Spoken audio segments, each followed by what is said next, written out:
Coming up on a newscast. The nation's daily COVID-19 tally has more than doubled in the past week. The first case of the Centaurus Omicron variant is reported in South Korea. President Yoon Suk-yeol held an emergency economy meeting and urged the government to protect households and businesses from excessive debt. A series of measures such as lowering interest rates for select groups are announced. The second meeting of a civic government task force held talks on bilateral ties with Japan. On compensation to the Korean victims of Japan's wartime forced labor, a diplomatic solution could be invoked if necessary.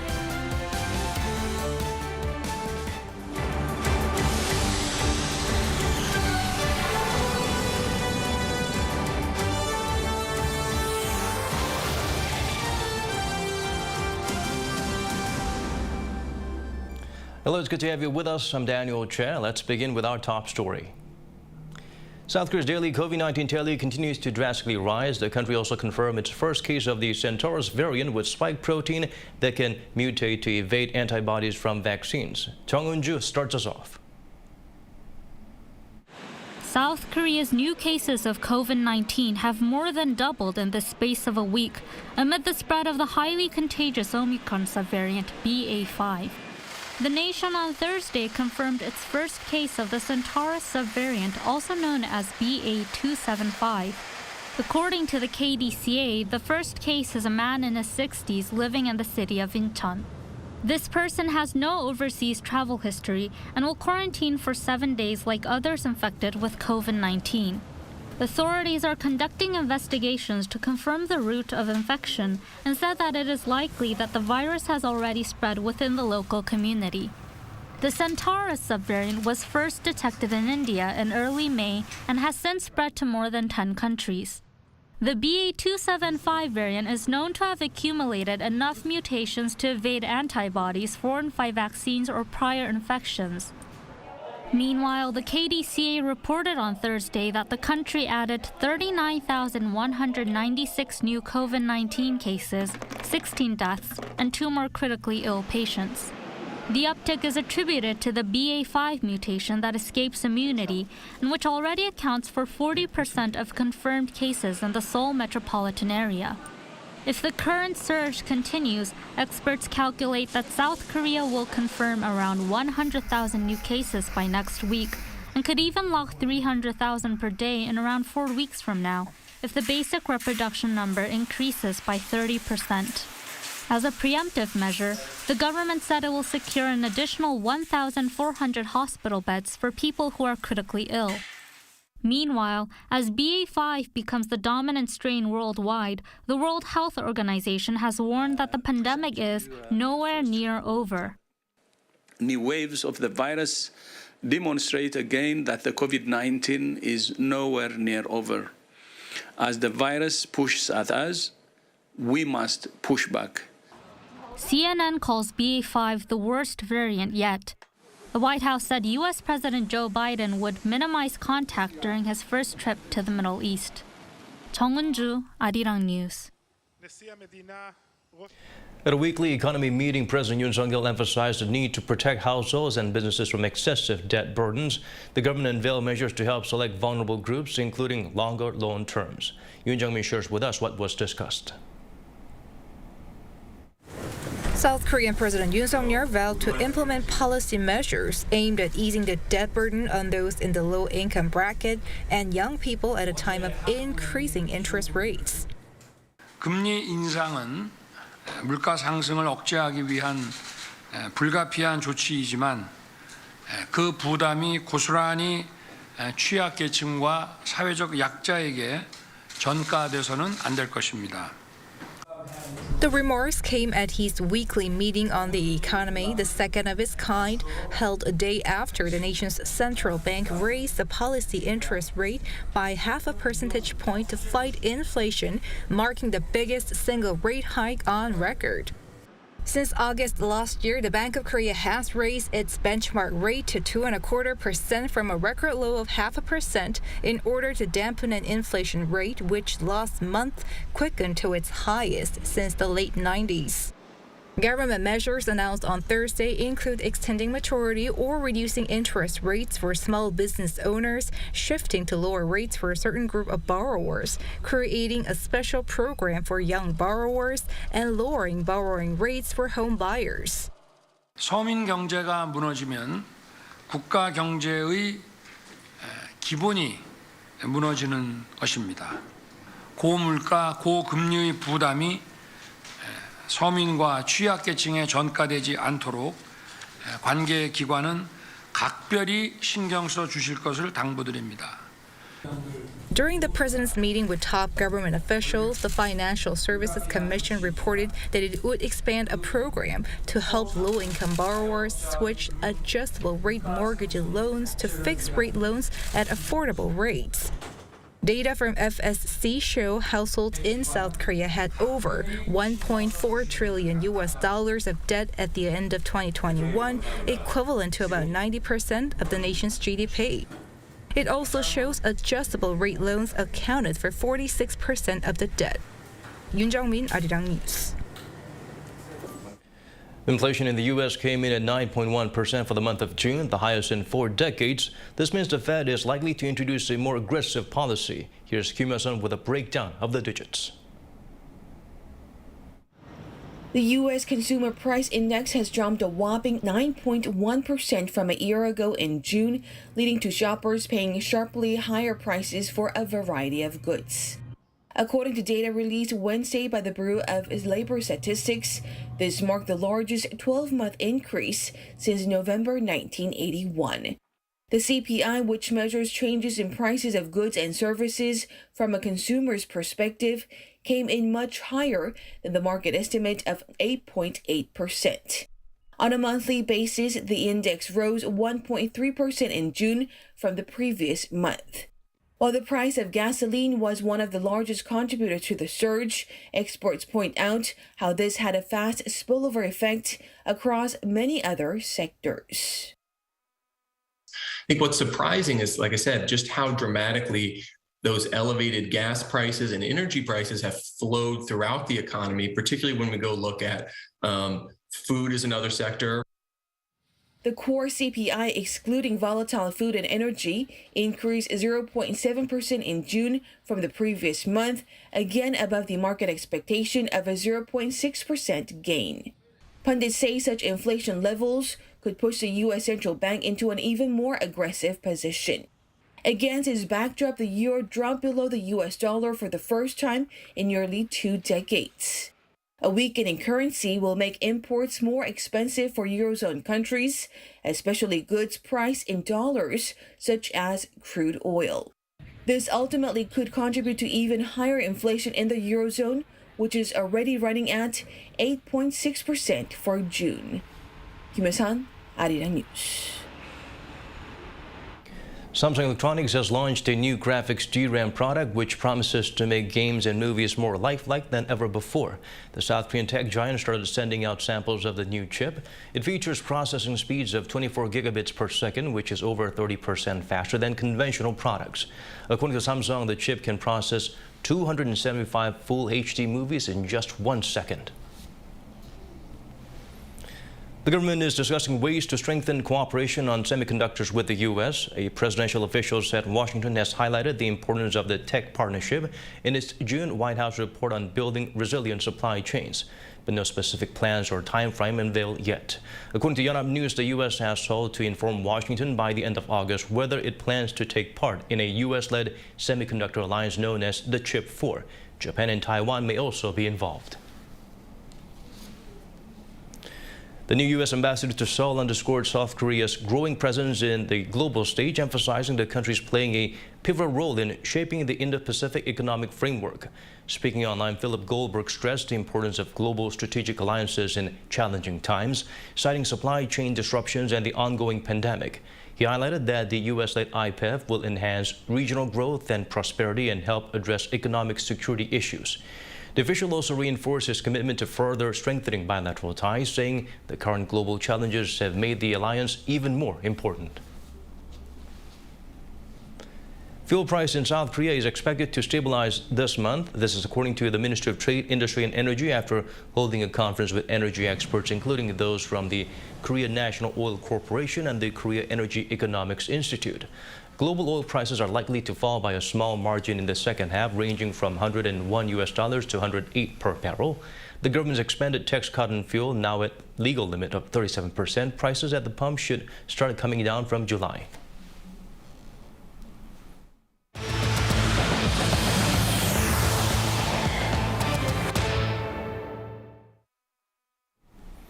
The second meeting of the government civil society task force was held to mend Seoul's diplomatic row with Tokyo over wartime forced labor compensation. It may negotiate with Japan on invoking a diplomatic solution if necessary. Kim Da-mi explains further. South Korea says it's willing to negotiate with Japan on invoking the diplomatic protection requested by Korean victims of Japan's wartime forced labor, even though it would not meet the legal requirements. Diplomatic protection is when a state acts on behalf of its citizens when their rights have been violated by another state. An official from Seoul's Foreign Ministry explained that the issue is a civil lawsuit against the actions of a number of firms, not the state.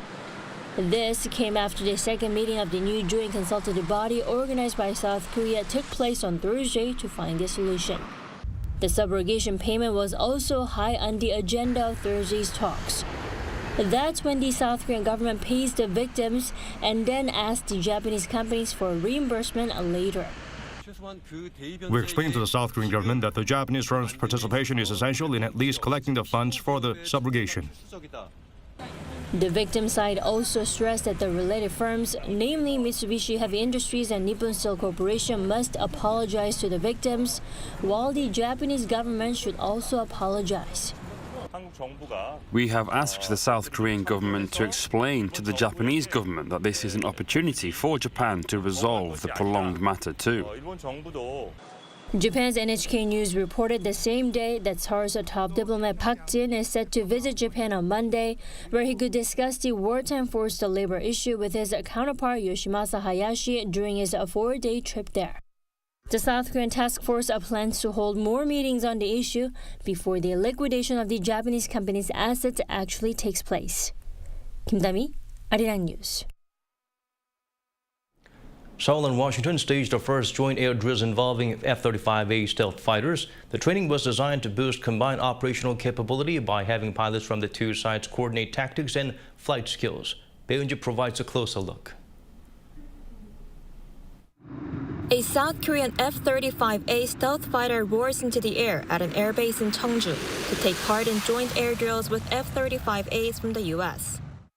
On Thursday, the last day of the 4-day combined exercise, the South Korean Air Force said this is the first time the allies have held a joint drill using F-35As from both countries.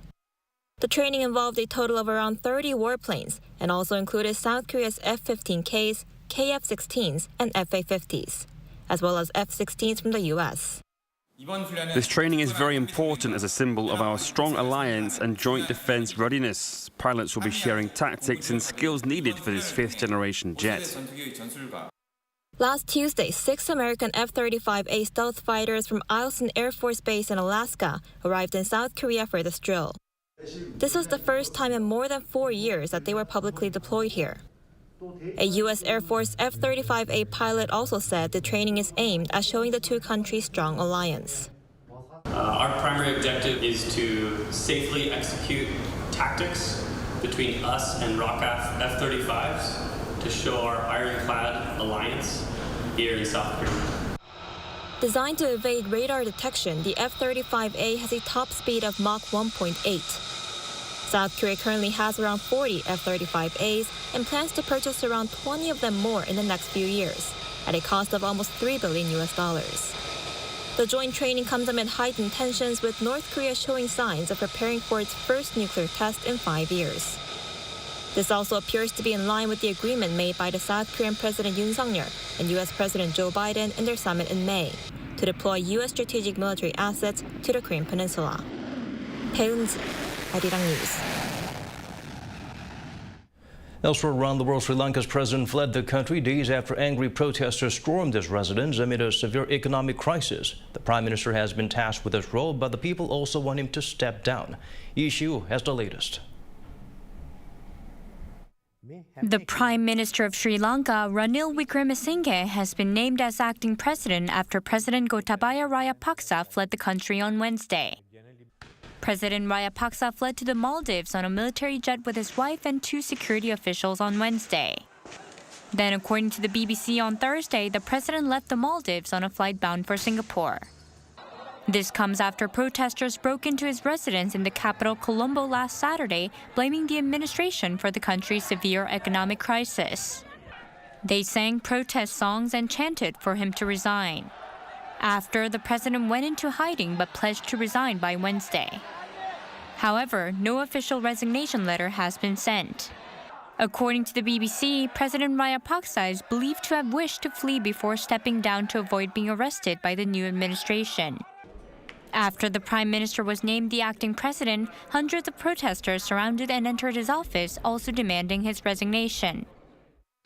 Children have nothing to eat. There's no fear in the country. When the rich live in luxury, should the poor eat rice and scrap coconut sambo and just wait? In response, the acting president ordered a nationwide curfew that took effect from Wednesday until Thursday morning. A state of emergency was also declared. Sri Lanka has been troubled by shortages of food, medication, fuel, and other essentials as inflation soared. And Wickremesinghe earlier this month said that the country is bankrupt. According to Murtaza Jafarji, chair of Colombo-based think tank Advocata Institute, over the past decade, the Sri Lankan government borrowed large amounts of money from foreign lenders. And the borrowing coincided with several blows to the country and economy, such as heavy monsoons and widespread crop failure. Rating agencies assess Sri Lanka as being near default level. The country also lost access to overseas markets. Sri Lanka then fell back on its foreign exchange reserves to pay off government debt. This impacted imports of essentials, which led to inflation. Lee Si-hoo, Arirang News. For the first time in the Catholic Church's history, Pope Francis named 3 women to the dicastery for bishops. They are nun Raffaella Petrini, who has served as a Secretary General of the Vatican City State, nun Yvonne Franco, and as well as laywoman Maria Lia Zervino. In addition to reviewing bishop recommendations by Vatican ambassadors, the committee oversees the work of most of the Church's bishops who run dioceses around the world. One of the biggest events in Korea for the automotive industry begins Friday. This year's edition features unveiling of brand new models, concept cars, and a virtual experience of an air taxi. Choi Min-jung provides a sneak peek of the Busan International Motor Show. If you want to check out the latest car models before anyone else, the Busan International Motor Show 2022 is the place to be. The 10-day event begins on Friday at the Busan Exhibition and Convention Center in South Korea's port city of Busan under the theme Next Mobility, a Celebration. Next mobility means future mobility. As you may have noticed, most of the vehicles displayed here are electric. We also wanted the public to enjoy themselves as if they were at a festival, because the show is being held for the first time in 4 years due to the pandemic. 120 companies from 8 countries are at this year's event. You can find domestic brands from Hyundai Motors, Kia, and Genesis, as well as foreign brands including BMW, Mini, and Rolls-Royce. So what are some models to look out for in 2022? Hyundai Motor is revealing its latest electric vehicle, the Ioniq 6, for the very first time for people to see in person. The electric sedan is set to be released this September. The Ioniq 6 offers customers not only a new mobility experience, but also a unique experience based on an eco-friendly lifestyle. Kia is debuting a compact SUV, the all-new Centaurus, with a bold design and high-tech features. We believe the most natural solutions will take precedence over the amount of technology. This is also reflected in the interior of the new Kia Centaurus, so that consumers can use new technologies intuitively, comfortably, and naturally. Both Hyundai Motors and Kia are showcasing electric concept vehicles that were both unveiled for the first time at the 2021 LA Auto Show. Hyundai's Ioniq Concept 7 and Kia's EV9 drew attention given the lack of electric SUVs in the market. But the show is not just about cars. People can also see and experience what the next generation of mobility might look like. SK Telecom is providing a virtual experience of what it would feel like to ride an air taxi. The company has been playing an active role in the country's urban air mobility industry with aims to commercialize air taxis by 2025. As the theme suggests, the auto show is a platform for people to enjoy. People can test drive cars, from the luxurious new Genesis to racing cars, and end the tour with some beer afterward. Choi Min-jung, Arirang News, Busan. aespa is becoming the music scene's latest sensation, setting a new record in album sales. According to South Korea's Circle chart on Thursday, the band's new extended play Girls sold over 1.4 million copies within the first week of its release. No other K-pop girl group has achieved such a feat. The previous first week sales record was held by Blackpink, who sold close to 700,000 copies of their album in 2020. But aespa, who actually debuted that year, is quickly rising to international stardom and even performed at the Coachella this year. Another huge Korean language hit show on Netflix, the drama series Extraordinary Attorney Woo, is now its most watched non-English language show. No hype, all substance, and it's bubbly and fun at the same time, and it nerves when it needs to. That's why in the 2 weeks since release, total views came to more than 23.9 million. The series tells the story of a young attorney with Asperger's syndrome who joins a major law firm. Because it's so popular, the company that produced the show is reportedly getting calls from global production companies interested in doing a remake.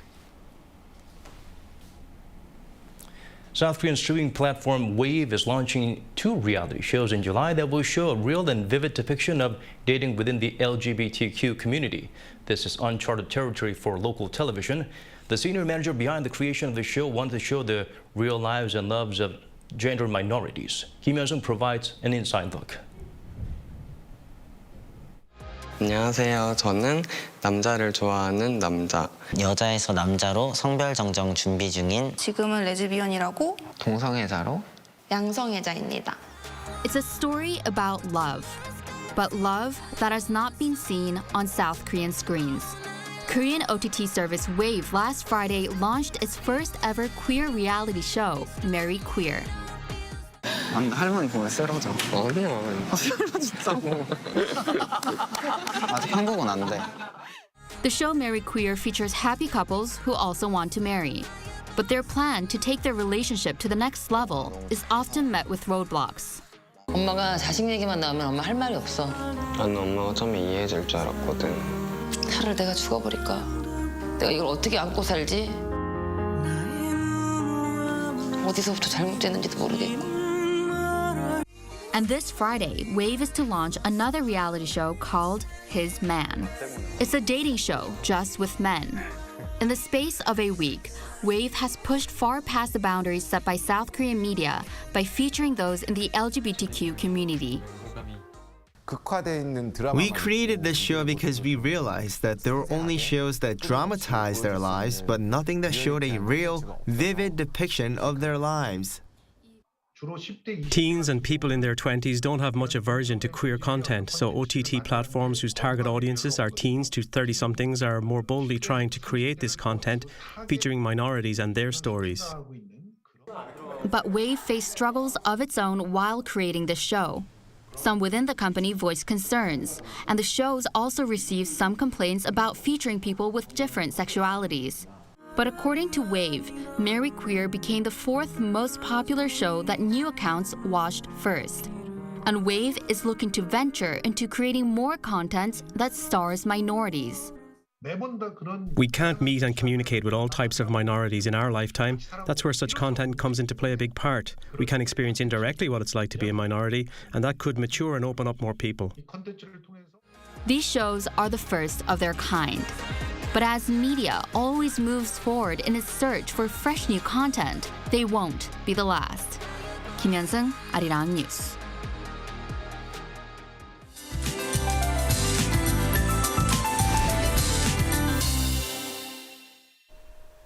Although the monsoon rain has tapered off, we have isolated showers in store for tomorrow. This is due to the instability in the air. Inland regions, including the capital, will see 5 to 40 millimeters of rainfall come and going. Parts of Gangwon-do province will see up to 60 millimeters. Although showers will be dropping occasionally, when it starts raining, local downpours are possible. Thunder and lightning may also accompany, so please be aware. Scorching heat will bake the nation again tomorrow. Most regions will be under intense heat with maximum temperatures of 30 degrees Celsius or more. With increased moisture levels in the air, conditions will feel hotter than the actual readings. Temperatures will be especially high across southern regions where heat wave alerts are currently in place. Please continue to watch out for any heat-related illnesses. Under rainy spells, morning lows in Seoul will start up at 23 degrees Celsius. As for the daily highs, in Seoul and Busan will be reaching 30 degrees, Daejeon 32, Daegu will be hot at 34 degrees. The capital region will stay hot for the time being. Inland regions will have frequent showers in the forecast. That's all for now, and here are the weather conditions around the world.